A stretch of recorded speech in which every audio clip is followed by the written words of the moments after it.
número 84? Posso? Então vamos lá, amados. Salmo de número 84, eu fiz na abertura do culto, ou eu li.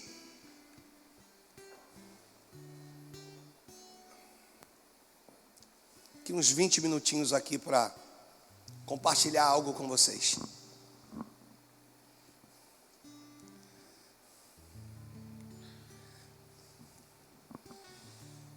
Quão amáveis são os teus tabernáculos, Senhor dos exércitos. A minha alma suspira e desfalece pelos átrios do Senhor. O meu coração e a minha carne exultam pelo Deus vivo.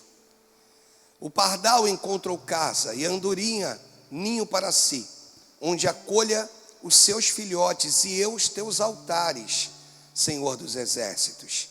Rei meu e Deus meu. Bem-aventurados que habitam em tua casa e louvam-te perpetuamente. Bem-aventurado o homem cuja força está em ti, e cujo coração encontram os caminhos aplanados, o qual passando pelo vale árido faz dele um manancial de bênção e o cobre a primeira chuva. Vão indo, me ajuda, vão indo de força em força, cada um deles aparece diante de Deus em Sião. O 8 vai dizer: Senhor Deus dos exércitos, escuta-me a oração e presta ouvidos, ó Deus de Jacó. Olha, ó Deus, escudo nosso, e contempla o rosto do teu ungido. Pois um dia nos teus átrios vale mais que 1000. Prefiro estar à porta da casa do meu Deus a permanecer nas tendas as tendas da perversidade.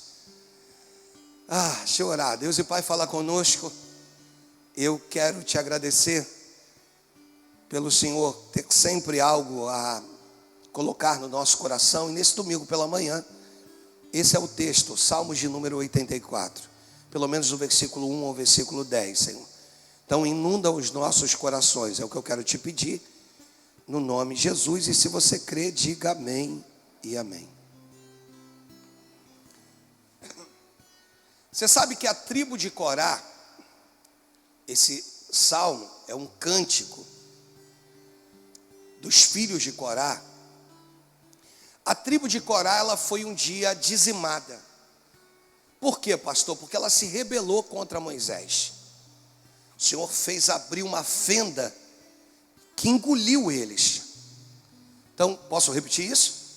Essa tribo foi dizimada porque houve uma rebelião deles, e o Senhor foi lá e não perdoou. Se rebelaram contra a liderança, abriu um buraco, uma fenda, e eles foram engolidos. Eu abro o primeiro adendo aqui para dizer: se isso acontecesse nos dias atuais, ia ser complicado, né?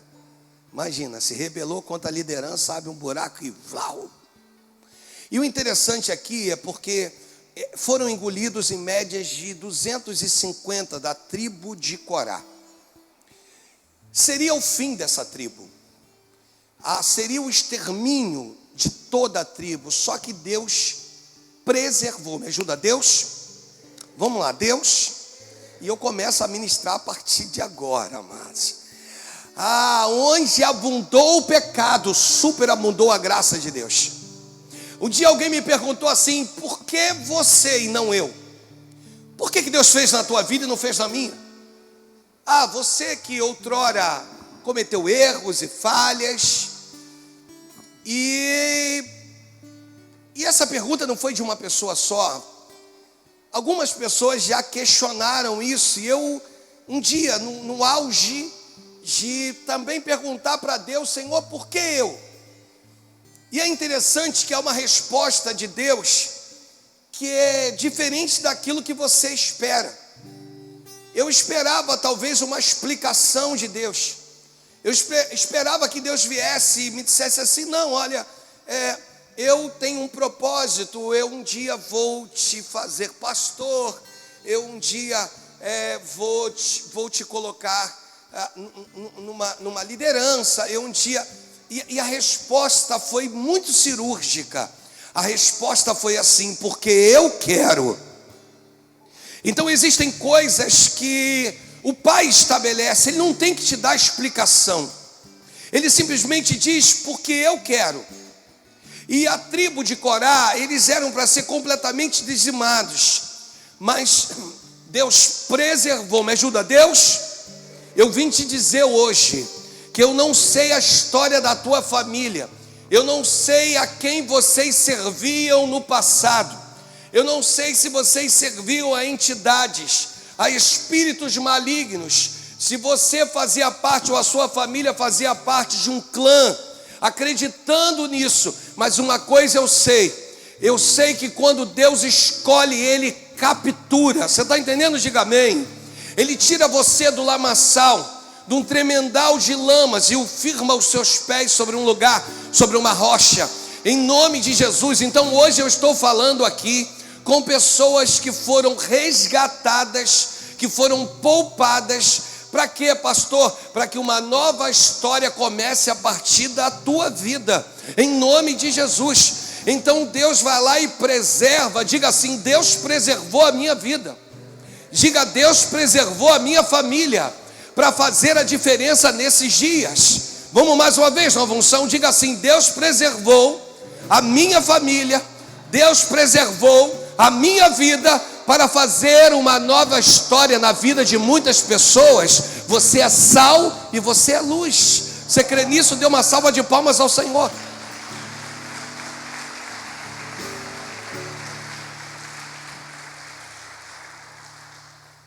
E aí Deus coloca eles como guardiões da porta do templo. Quem eram os coralitas? Eles eram os guardiões da porta do templo. Eles viam as pessoas entrando e saindo, entrando e saindo. E ele começa esse salmo dizendo o seguinte: quão amáveis são os teus tabernáculos, Senhor dos exércitos. Interessante aqui é que essa função deles era passado de pai para filho. Me ajuda, era passado. Ou seja, a família inteira passava a se habituar com aquilo. A alegria do pai fazia com que o filho desejasse viver a mesma coisa. Posso repetir isso? A alegria do pai fazia com que o filho desejasse viver a mesma coisa. Eu lembro no momento da minha vida em que eu participei dos debates Melodia, na 97.5, e foram durante 2 anos, e eu lembro de alguém lá, que eu sei o nome, mas não vou aqui falar, principalmente que está sendo registrado, e aí não convém, de uma pessoa e de uma psicóloga, que naquele momento levantou uma tese de que o tema do debate era: por que filhos de pastores não querem ser pastores? E aí ela veio com a psicologia dela, dizendo o seguinte: bem, filhos de pastores não querem ser pastores porque os pastores sofrem dentro das igrejas, e os filhos acompanham tudo, e no final, quando eles se tornam maduros, eles não querem sofrer como o pai sofreu. Eu vim te dizer, amados, que para quem tem chamado, há sempre o refrigério do céu. O filho pode ver o pai triste? Pode, mas o filho vai ver o pai muito mais alegre do que triste. Você está entendendo? Diga amém. Porque ele vai ver o pai sendo revestido pelo Espírito do Senhor o tempo todo. Você entendeu isso? E eu rebati aquilo. Eu disse assim: o problema é que vocês querem sentar com seus filhos e só passar aquilo que é ruim, e não deixam com que eles vejam o que há de bom no Evangelho. E eu fico muito feliz, porque eu não vejo isso se cumprindo na minha casa. Todos na casa do Pai, adorando a Deus de todo o coração. Sabe por quê? Porque a gente não vê isso como um peso, não vê isso como algo destrutivo, e sim como algo construtivo. Que diremos, pois, acerca destas coisas?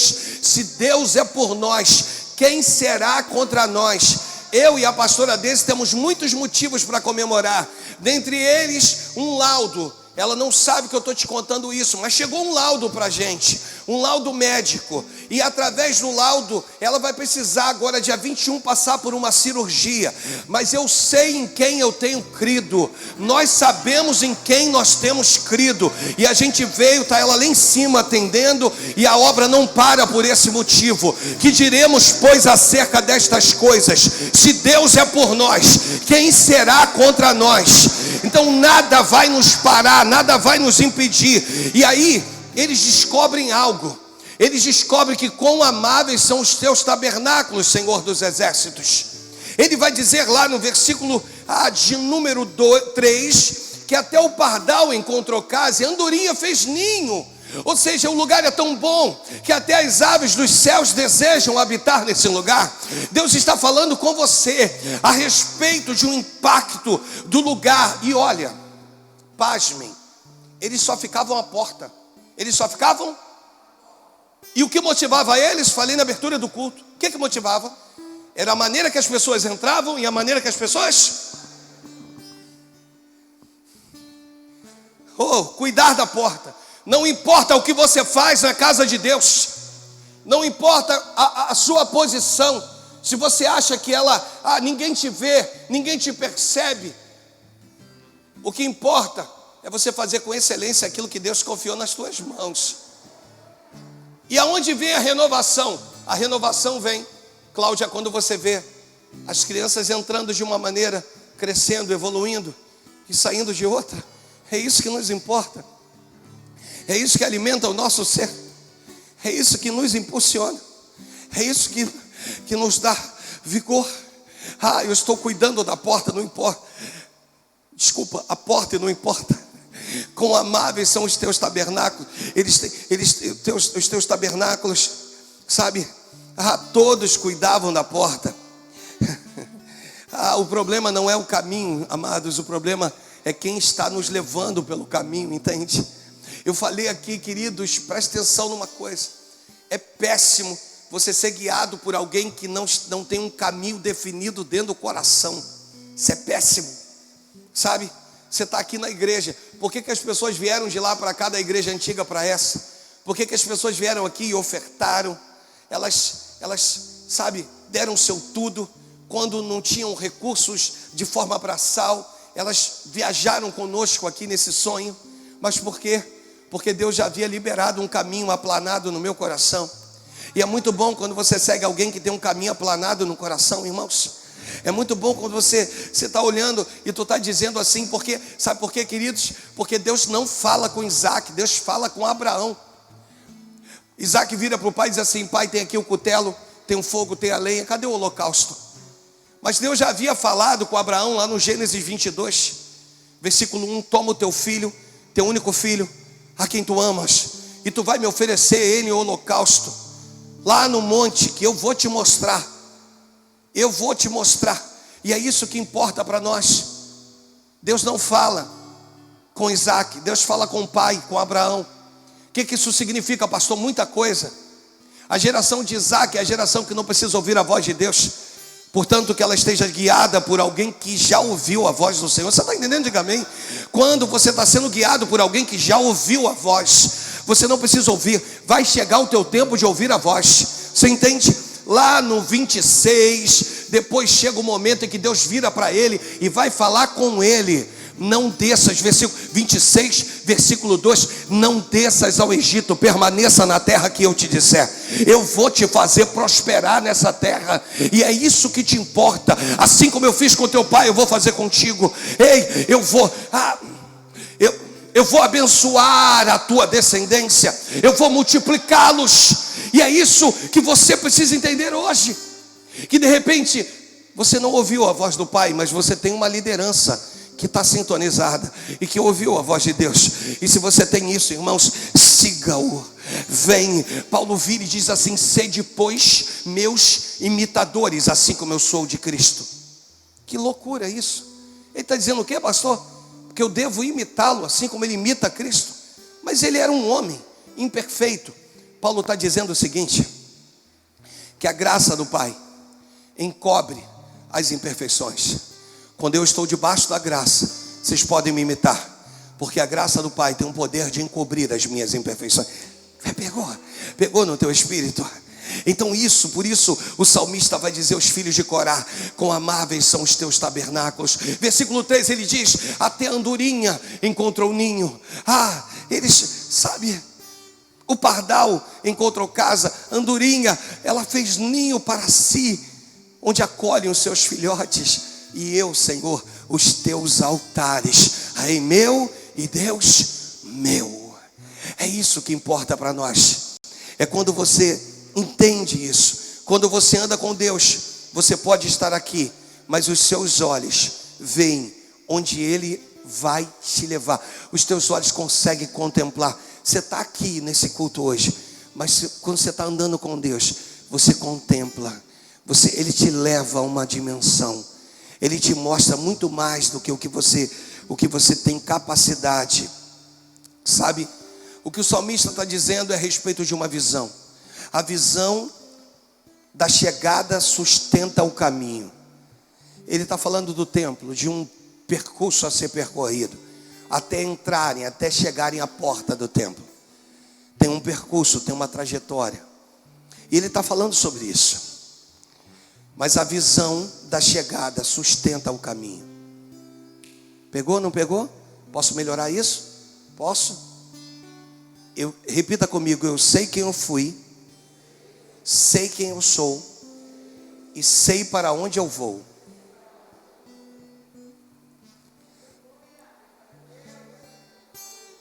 A visão da chegada me sustenta no caminho. No mundo tereis aflições, mas tende bom ânimo. Fique firme. A visão da chegada me sustenta no caminho. Repita comigo: eu não sou guiado pelo que eu vejo. Diga assim: eu sou guiado pelo que eu creio.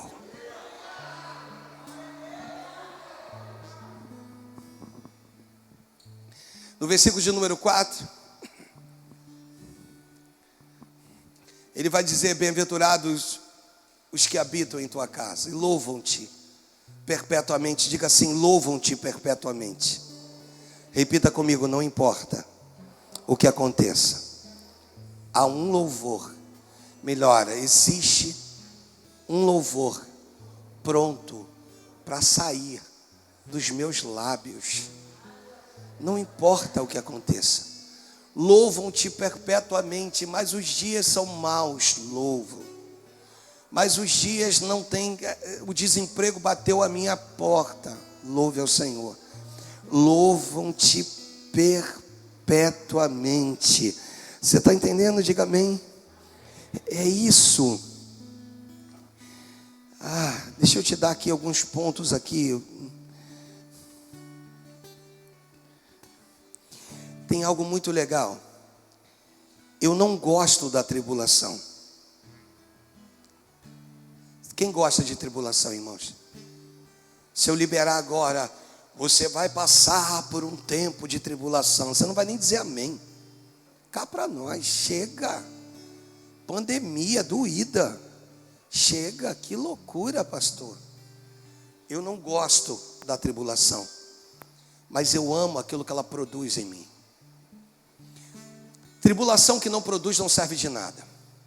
O apóstolo Paulo, ele vira e diz assim: porque a nossa leve e momentânea tribulação produz para nós eterno peso de glória. O que é isso, pastor? O que ele está dizendo? Então deixa eu repetir. Porque a nossa leve e momentânea, me ajuda, porque a nossa tribulação, repita, tribulação produz, repita comigo, toda tribulação precisa produzir algo de bom em nós. Aí ele vai dizer assim: porque a nossa leve e momentânea, repita comigo, leve e momentânea.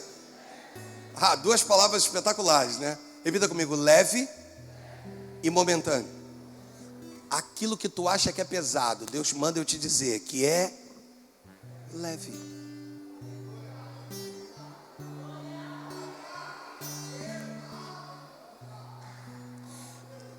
Posso melhorar? Aquilo que tu acha que é pesado e que vai durar para sempre, ele te diz que é momentâneo.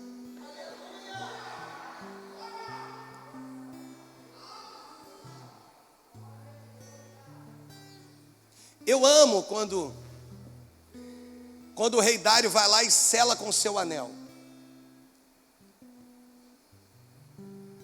Quando o rei Dário vai lá e sela com a cova, a pedra que foi posta na cova dos leões, onde Daniel foi jogado. Eu amo porque o texto diz assim: para que nada se mudasse a respeito de Daniel. Repita comigo: pode ser que me joguem na cova dos leões mais famintos da terra, só que eles não sabem que o meu Cristo é o leão da tribo de Judá. Leões vivem em bando, onde um leão comanda todos os outros. Há diversas explicações. Um anjo desce e fecha a boca do leão. Há alguns teólogos que acreditam na teofania, a segunda pessoa da Trindade, o próprio leão da tribo de Judá se manifestando, dizendo: ei, não toca nele não. Outra coisa, repita comigo: a experiência que Daniel teve foi tão linda. Diga assim: que eu acredito, junto com meu pastor, que ele não dormiu durante toda a noite. Não por medo, mas pela manifestação da glória de Deus. Você está entendendo? Diga amém. Repita comigo: eu acredito, junto com meu pastor, que depois que a pedra foi posta e o rei Dário sela com seu anel, para que nada se mudasse a respeito de Daniel, que o ambiente que ficou completamente escuro. Imagina, pastor, é uma cova, cara. Tá doido? Botou a pedra, não tem iluminação nenhuma. Ah, tá igual meu quarto lá, irmãos. Fiz lá umas manobras lá para deixar o quarto escurinho.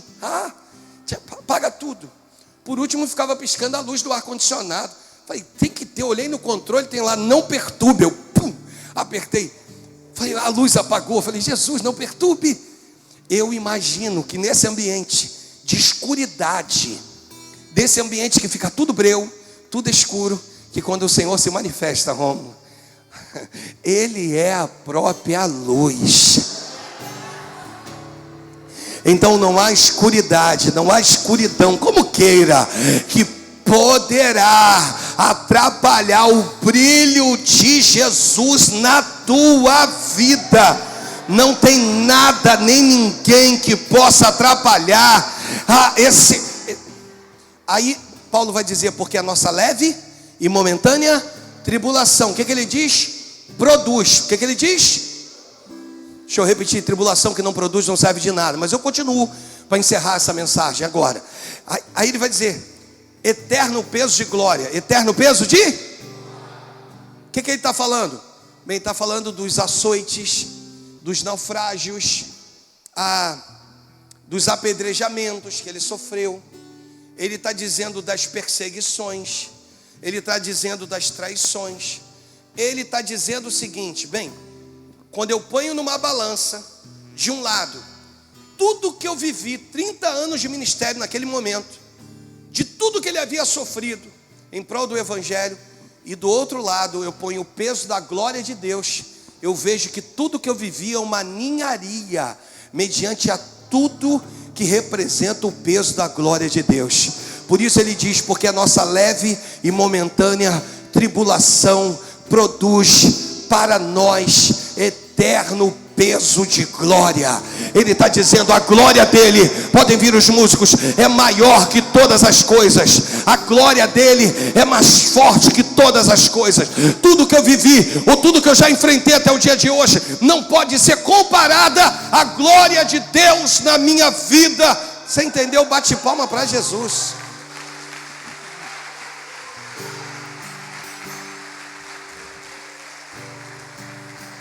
Vou te contar um segredo, nem cheguei onde eu queria. Ah, Jesus. Nem cheguei onde eu queria. Mas tudo bem. Diga assim, tudo bem, pastor. Diga assim, não fica chateado não. Deus vai deixar o senhor pregar um outro dia. Aleluia.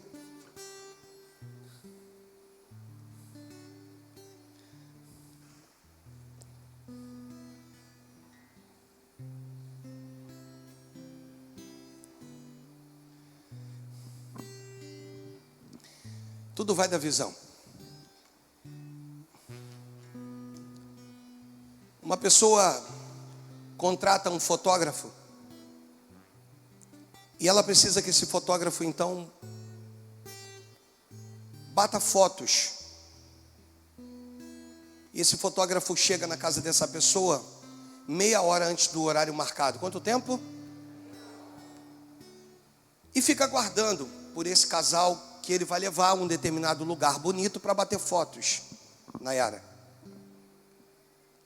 E aí, só que ele fica esperando. E aí, meia hora. Bem, ele olha e diz assim, bem, mas quem se antecipou fui eu. Mas ele é fotógrafo e bater fotografia está na sua essência. Ok. O casal sai, ele leva para um lugar bonito para bater as fotos. E ele manda essas fotos para o casal. E o casal se depara com uma das fotos e ele fica olhando, eles ficam olhando, ficam maravilhados. Rapaz, olha que foto bonita. Eu não lembro desse lugar. Eu não lembro. Desse lugar aqui eu não lembro.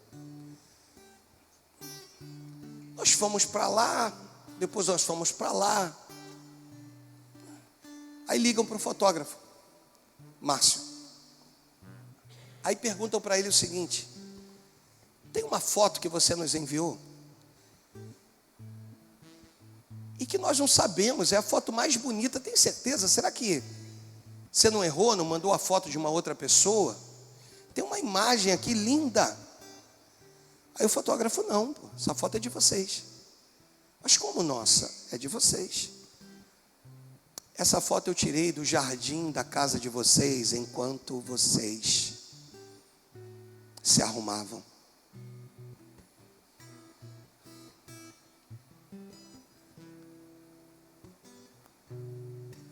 Para de buscar lugares lindos. Se o lugar mais bonito que Deus te deu é a sua própria casa, a sua própria família. Pode ser um ambiente mais simples, mas foi o lugar que Deus resolveu abençoar. E onde tem a bênção de Deus, tudo flui, tudo acontece. Tem um lugar lindo, tem uma casa linda. Aí eles olharam e disseram: como a nossa casa é bonita, como o nosso jardim é bonito. Por que que nós não tiramos todas as fotos? E eles começam a valorizar. Foi necessário uma fotografia para que eles entendessem que o lugar que eles habitavam era tão bonito quanto. Assim é a tua casa, assim são seus filhos, assim é a tua família. Amém, amados? Você pode se colocar de pé para a gente encerrar o nosso culto?